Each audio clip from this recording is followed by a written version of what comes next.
तो दोस्तों आप सभी को पता है कि इंडियन एयरफोर्स की तरफ से 36 राफेल एयरक्राफ्टों को खरीदने के बाद में अब नेवी के द्वारा करीब 26 राफेल एयरक्राफ्टों का खरीदा जा रहा है। वहीं दूसरी तरफ इंडियन एयरफोर्स की तरफ से जो 114 फाइटर जेटों का टेंडर है, असल में उस टेंडर पर अब अगर देखा जाए तो राफेल एयरक्राफ्टों को ही पहली पसंद के रूप में देखा जा रहा है। वैसे अगर देखा जाए तो भारत के सामने टोटल मिलाकर 8 एयरक्राफ्टों का ऑफर इस टेंडर के तहत मिल चुका है, लेकिन अगर सबसे स्ट्रॉन्ग कोई दावेदार है तो वो राफेल एयरक्राफ्ट है। और क्या आप लोगों को पता है कि पिछली बार जो राफेल एयरक्राफ्ट भारत के द्वारा खरीदा गया था वो असल में फ्रांस की तरफ से उससे भी ज्यादा ताकतवर राफेल एयरक्राफ्ट को फ्रांस की तरफ से भारत के सामने रखा गया है। अब आप कह सकते हैं कि 114 फाइटर जेटों के टेंडर को जीतने के लिए फ्रांस की तरफ से इस बार भारत के सामने कोई ऑर्डिनरी राफेल एयरक्राफ्ट नहीं रखा गया है, बल्कि राफेल प्लस प्लस का ऑफर भारत के सामने रखा गया है, जो कि इस टेंडर में बाकी 7 एयरक्राफ्टों का जो ऑफर हुआ है और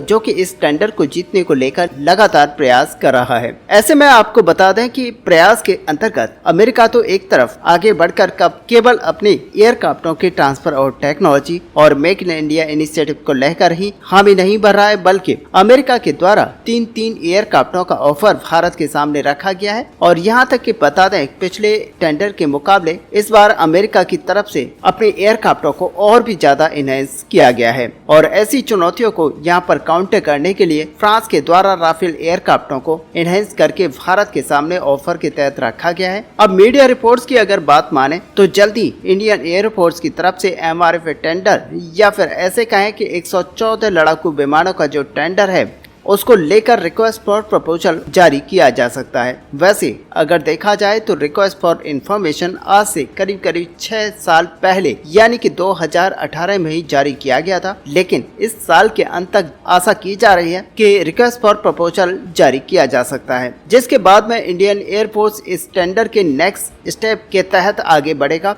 और यहाँ पर देखा जाए तो इंडियन एयरफोर्स 114 फाइटर जेट एयरक्राफ्टों के टेंडर के तहत केवल मात्र बेहतरीन और मिडिल क्लास के एयरक्राफ्टों को चाहता है, बल्कि एक ऐसे एयरक्राफ्ट को चाहता है जो कि भारत के अंदर ही मैन्युफैक्चर किया जा सके और जो सभी मामले में इंडियन एयरफोर्स की रिक्वायरमेंट को पूरा करता हो। हालांकि अगर इस टेंडर में देखा जाए तो राफेल एयरक्राफ्टों को one of the most important aircraft माना जा रहा है और एक बड़े कंटेंडर के रूप में इसलिए भी देखा जा रहा है क्योंकि ये एयरक्राफ्ट मात्र कैपेबिलिटी में ही आगे नहीं है, बल्कि ऑलरेडी इंडियन एयरफोर्स की तरफ से 36 एयरक्राफ्टों को खरीदा जा चुका है और इंडियन एयरफोर्स के पास इन एयरक्राफ्टों को लेकर काफी एक्सपीरियंस भी हो चुका है और साथ ही यहाँ पर इंफ्रास्ट्रक्चर भी उसी तरह का रेडी हो चुका है। लेकिन पिछले बार जो इस टेंडर के तहत डसॉल्ट एविएशन की तरफ से भारत के सामने राफेल एयरक्राफ्टों के F3R वेरिएंट को यहां पर ऑफर किया गया था, असल में उससे काफी गुना अधिक ताकतवर वेरिएंट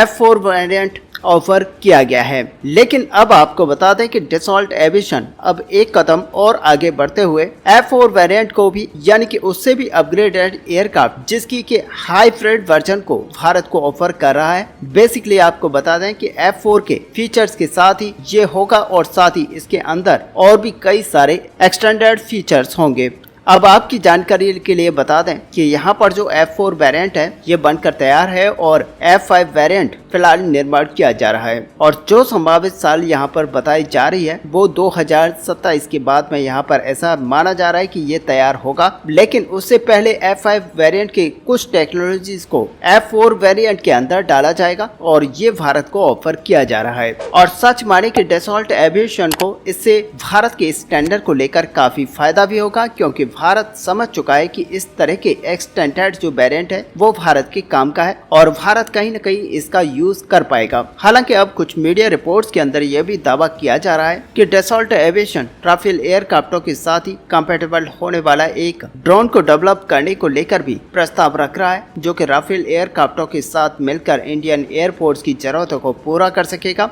और साथ ही आपको बता दें कि आधुनिक जो एयरक्राफ्ट होते हैं उनमें कॉम्बैट को इस्तेमाल करना काफी आसान हो चुका है और इसलिए इस पॉइंट को यहाँ पर कई सारे देश हैं जो कि एक्सेप्ट कर रहे हैं। ऐसे में अगर न्यूयॉन जैसे आधुनिक ड्रोनों के प्रोग्राम के तहत किसी और एक ड्रोन को राफेल एयरक्राफ्टों के लिए बनाया जाता है तो नो डाउट यहाँ पर इंडियन एयरफोर्स को कुछ और भी यहाँ पर फायदा होगा। और अगर यहाँ पर देखा जाए तो 36 राफेल एयरक्राफ्टों को टेंडर में ऑलरेडी इंडिया एनहेंसमेंट क्लॉज को जोड़ा गया है, जो कि इंडियन एयरफोर्स के कुछ स्पेसिफिक रिक्वायरमेंट को यहाँ पर पूरा करता है। और दोस्तों ये जो इंडिया स्पेसिफिक एनहेंसमेंट जोड़ा गया है वो इस बार के टेंडर को भी जोड़ा जा सकता है। जबकि इसके अलावा आपको बता दें कि थेल्स कंपनी के तरफ से भी अपने RBE2 active electronic radar system को यहाँ पर अपग्रेडेड वर्जन को इनबिल्ट करने की बात कही जा रही है, जो कि भारत की रिक्वायरमेंट को और भी अच्छे ढंग से यहाँ पर कंप्लीट कर सकता है। और यहाँ तक बता दें कि भारत के MRFA